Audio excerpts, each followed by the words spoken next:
the majority of it is. And so when I see something that I don't agree with or that I don't like, and I feel like what I will say, can be beneficial to the lives of others, I speak on it. Right. It's too much. So, yeah. Right on. So, I mean, were other people like surprised? Did anybody else respond to your post? A lot of people, a lot of guys. I think I get mixed. I think, okay, there are more men who reach out when I speak on things like this, because the men really respect, so I guess they can relate, or they feel good knowing that there are women who will not accept these things because it's become so common. Yes. You know what I mean? It's become so, it's kind of like a term of endearment now. So like when they hear it, they're just kind of, deaf and blind, deaf to it.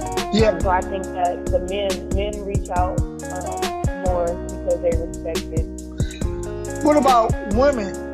Do you think women respect it, or they're kind of like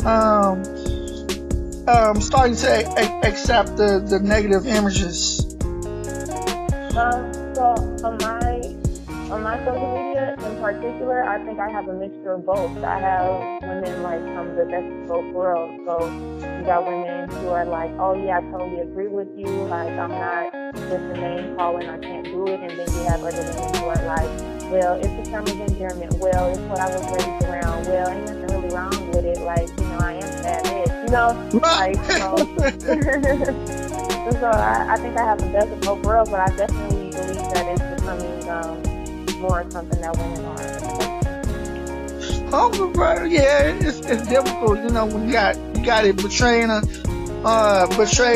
the media, on the radio. They got a song, what is it called? Percocets? Yeah. My Future. So it's like it's like starting to be you got kids hearing this stuff, so they just think it's normal. Right.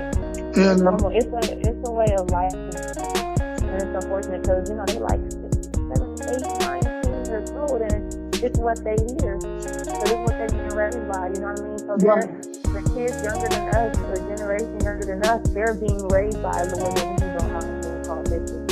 So you can imagine like what they're gonna be like when they get to their 20s and their 30s. Like, they don't have somebody to lead them. It's gonna be a mess. Oh yes, most definitely. So who was your inspiration?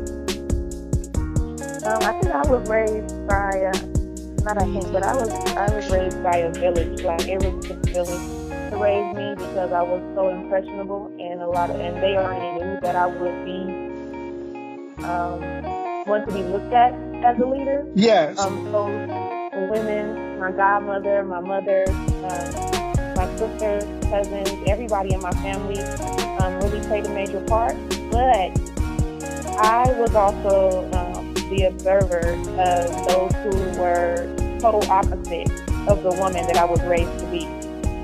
Wow. So in my neighborhood, like, I watched closely the women who were easily disrespected by men, you know what I mean? Like, the ones who were okay with degrading themselves, and I watched it play out from beginning to end. Like, I could never just like watch her be disrespected and not know how it's going to end. Like, no, I need to watch this whole thing, how it's going to go down, Right. And so I feel like they taught me valuable lessons. Like, and from there, me watching these women who were pretty much opposite of how I was raised to be, it pretty much helped me to be able to groom myself to be the woman that I wanted to be, based off of me reminding myself, like, hey, you don't want to be like those women.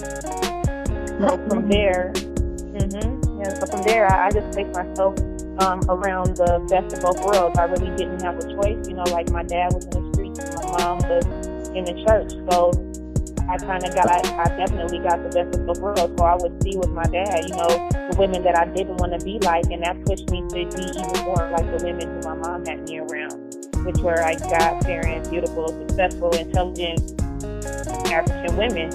They instill core values in me, which mainly were based around respect and loving myself. Right on. So you made a wise choice. Yeah, I don't want to do that one. So what do you think that we can do to reach out to these young youth? I think, and I'm quite sure people heard it before, I think that change starts within, you know? Yeah. Because the youth in 2017, they're definitely beyond their years. Like, they are really wise, and they notice a lot, and they're able to detect the real fake, you know? And they'll call you on it, too. Oh, yeah. So they will. They don't play. They will definitely read you your rights. You know what I mean? Oh, yes. Bold.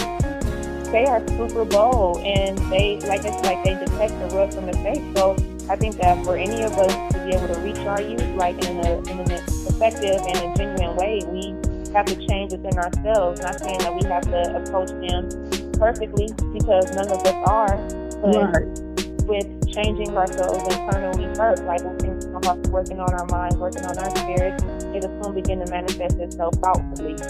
Right.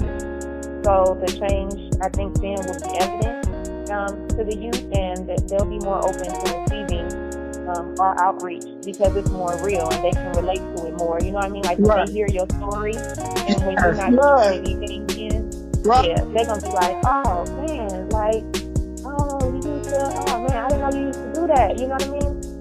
They can be definitely more open. I think that when we practice what we preach, and we lead by example, they definitely respect. Most definitely. Beautiful. You know, cause I dealt with kids, you know, bold, you know, just throwing up gang signs or whatever. In my car, I'm like, you can't do that. You know, I got all these kids in the car, and you know, we don't roll that way. But you know, they look at it as a joke. You know, just careless. You know. So, you know, given that said, do you think that some people are scared to reach out? Like, you know, like I also hear a lot of people say, that's not my kid, that's not my responsibility. Do you think that people are scared to reach out to people they might come across in the public, to the youth? Oh man, first, like, that whole my kid is not my responsibility. I'm only 29, you know what I mean? I'm still young. I look younger than what I am, so when the youth see me, they kind of think that I'm on their level. When they get to acting up, I'm like, oh no, like, you're my brother, you're my sister, like, I'm gonna tell you straight up, like, you out of line. I don't say that. Yeah, no, I don't, because then we'll be the ones complaining when those same youth are the ones that's like out here committing all types of crazy crimes, and it affects us. You know what I mean? Right. And we have the chance to be like, hey, bro, hey, sis, like, chill out. You doing too much. Like, I can have to tell with two teenagers. I'm talking like at the bar station, acting a fool. Like, hey, if you don't stop, I'm gonna chew you up. Like, for real. Like, I'd rather do it than to have this white man do it. Right. Or to have this police officer come and do it. Like, let me smack you up first and give you some truth, because, yeah, no, like, you my child. Right. But you belong to me. And so, and I belong to you. You know what I mean? Like, we gotta look out for each other. And so, I don't think that people are scared. Some are, because of the negative rap that, you know, a few young African youth have. But that's, you know, but they honestly, I feel like they take especially our young men's passion, pain and their passion, and they take it as aggression. You know what I mean? Yeah. They do. They really do. But I don't think that people are really scared. I think that people just know, like I stated, like that they have to come correct to approach a youth in 2017, right? Because approaching a youth when I was a younger youth, like approaching me in 2001, was much easier than approaching me as a youth in 2017, because the mindset was totally different. Like, being called a bitch in 2001 was an insult. You know what I mean? Like, that was a fighting word. You know what I mean? And now being approached, and like, it's on a whole nother level. I think that, you know, like I said, they'll quickly expose you, and if you're not ready to receive your truth, then you really shouldn't be approaching the youth in 2017. I think that that's more so what it is because people know that then this youth, they don't see right through me if I don't keep it real, if I'm not really giving them my truth. So no, I'm not about to approach you because I'm not really ready to deal with myself. Right. Because I'm coming you have your own game type first. Yeah. You know, like we come to them with the motive, I'm going to change you. But oftentimes we leave with being changed because they show us ourselves. Right. Yeah, I don't know if they're scared. Maybe they just scared to see themselves. You know what I mean? Yeah. Or they see themselves in that youth and really don't know how to approach it. Right. You gotta do it right, or it can be real dangerous. Yeah, exactly. Yeah. Oh man, I'm motivated by you. Would you be open to doing lectures and speeches? Yeah, definitely. I will. You know, I think that you're really inspirational, and talking to you, you're very powerful. You know, your voice is powerful, and you know what you say is straightforward, and you have compassion in what you say. Thank you. Yeah. Thank you. Yeah. I feel like somebody had to lead me, somebody had to guide me, and you know, like the saying, like, don't graduate and then go back and burn down a schoolhouse. You know what I mean? Like, like now that I've graduated, I can't go back and burn down a schoolhouse. I got to go back and teach and help others to graduate. You know? Yes, most definitely. You know, I stressed out so much that, you know, I think that's where a lot of us, the OGs fell off, is they didn't go back and teach. Got it. And, you know, that's why, you know, our people are where they are today. You know, even though we got ours, it's important that we reach back and teach the young, you know, the ones that don't have mothers and fathers and foster homes and things like that. Mm-hmm. You know, a lot of times we just let it be, and it becomes an issue that we have to deal with later. Yeah, exactly.